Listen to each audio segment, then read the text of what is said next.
내 세금으로 왜 공짜로 태워줘야 합니까? 지하철 적자, 우리는 무엇을 보고 있는 걸까요? 요즘 기사 댓글을 보면 이 문장을 어렵지 않게 찾을 수 있습니다. 지하철 적자가 수천억 원에 이른다. 고령화로 무임 손실이 계속 늘어난다. 지방자치단체 재정이 한계에 다다랐다. 이런 문장들이 반복되면서 자연스럽게 하나의 인식이 자리 잡고 있습니다. 적자의 원인은 노인 무임 승차이고 해결책은 무임제도 폐지라는 단순한 공식입니다. 그런데 이 문제를 그렇게 간단히 정리해도 괜찮을까요?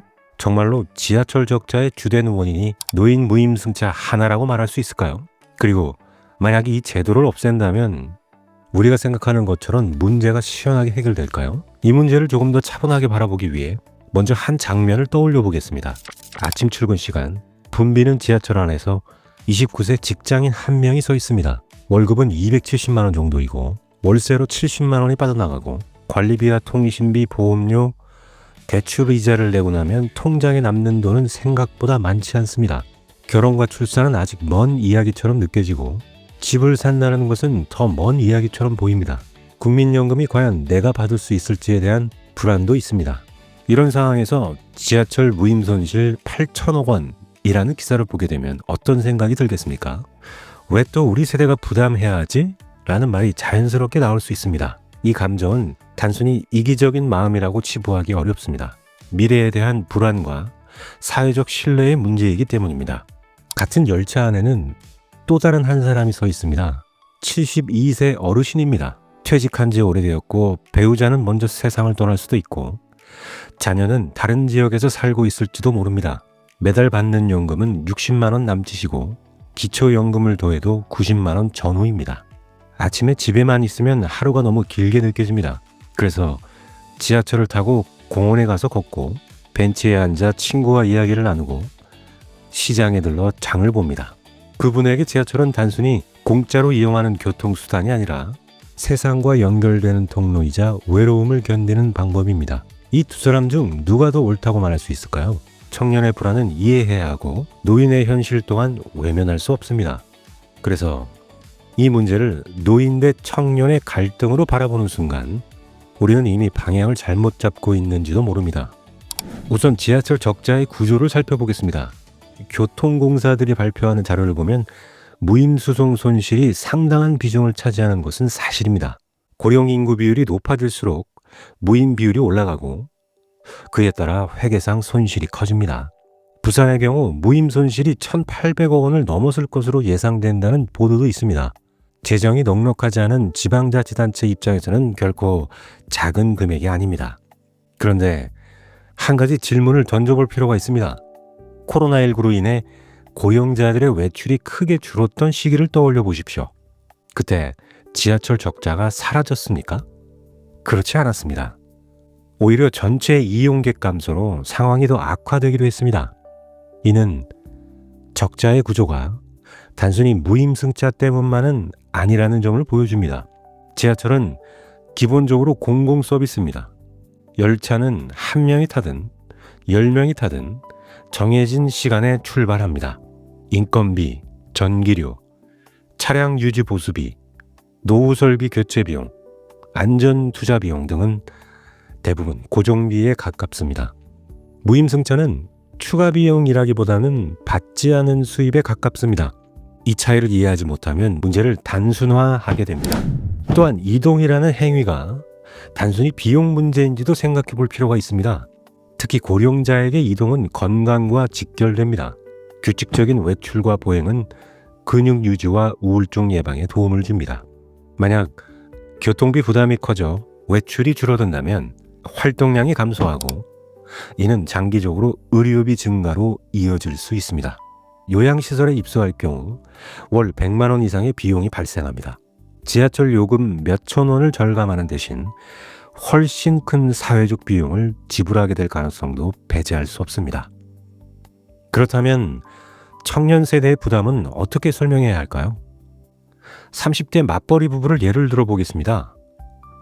대출 3억 원을 안고 있고 매달 이자를 내고 있습니다. 자녀 양육비와 생활비를 제하면 저축 여력은 크지 않습니다.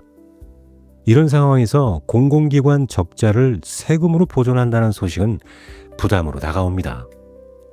특히 고령화 속도가 빠르다는 통계를 접하면 앞으로 더 늘어나는 거 아닌가? 라는 불안이 커집니다. 청년 세대의 문제는 단순히 현재의 몇 천 원이 아니라 앞으로도 지속될 구조에 대한 걱정입니다. 그래서 해결책은 극단이 아니라 조정이어야 합니다. 첫 번째로 생각해 볼 수 있는 것은 연령 기준의 점진적 상황입니다. 65세 기준은 수십 년 전에 정해졌고 당시와 지금의 평균 수명과 건강 상태는 상당히 다릅니다. 70세 이상은 무임을 유지하되 65세에서 69세까지는 일정 비율 할인으로 전환하는 방안처럼 단계적인 조정이 가능합니다. 물론 이런 변화는 갑작스럽게 이루어져서는 안 됩니다. 최소 몇 년 이상의 유예 기간과 충분한 사회적 논의를 거쳐야 합니다. 두 번째로는 소득 수준을 일부 반영하는 방식입니다. 모든 노인의 경제 상황이 동일하진 않습니다. 기초연금에 의존하는 저소득층과 충분한 연금을 받는 고소득층을 동일하게 적용하는 것이 공정한지에 대한 논의가 필요합니다. 소득 하위 구간에 대해서는 무임을 유지하고 일정 소득 이상에 대해서는 할인으로 전환하는 방안이 있을 수 있습니다. 물론 행정비용과 개인정보 보호 등 현실적인 어려움이 있지만 공정성 측면에서 검토할 가치는 있습니다. 세 번째로는 시간대 조정입니다. 출퇴근 시간대는 혼잡이 심하고 청년과 학생들의 이동이 집중되는 시간입니다. 이 시간대에 한해 부분 할인으로 운영하고 비교적 한산한 시간대에는 무임을 유지하는 방식은 혼잡 완화와 재정 부담 완화를 동시에 고려하는 방안이 될 수 있습니다. 다만 병원 예약 등 불가피한 이동에 대해서는 예외를 두는 등 세밀한 설계가 필요합니다. 마지막으로 재정 분담 구조를 다시 생각해 볼 필요가 있습니다. 고령화는 특정 도시만의 문제가 아닙니다. 국가 전체가 겪고 있는 구조적 변화입니다. 그렇다면 그 부담을 지방자치단체가 전적으로 떠안는 것이 타당한지에 대한 질문이 필요합니다. 중앙정부의 국비 지원 확대는 충분히 논의될 수 있는 사안입니다. 이는 세대 간 갈등을 줄이고 재정 부담을 분산하는 데 도움이 될 수 있습니다. 결국 이 문제는 우리가 어떤 사회를 지향하느냐의 질문으로 귀결됩니다. 이동을 단순한 비용으로 볼 것인지 아니면 기본적인 사회적 권리의 일부로 볼 것인지에 대한 선택입니다. 노인을 부담으로 볼 것인지 공동체의 일원으로 존중할 것인지의 문제이기도 합니다.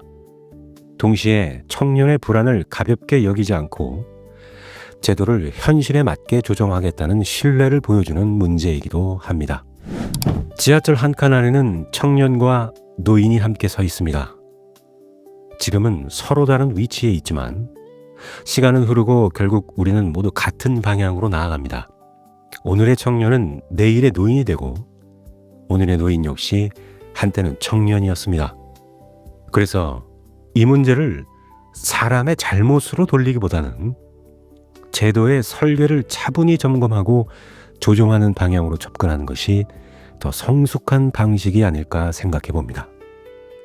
지하철 적자의 주범이 누구인지 묻기보다 우리가 어떻게 하면 세대 간 갈등을 최소화하면서 지속 가능한 구조를 만들 수 있을지 묻는 것이 더 중요하지 않을까요? 감정적인 구호 대신 숫자와 구조를 함께 보면서 조정의 길을 찾는 것이 필요해 보입니다. 결국 이 문제의 답은 어느 한 세대의 승리가 아니라 서로를 이해하는 데서 출발할 수밖에 없지 않을까요? 글쎄요.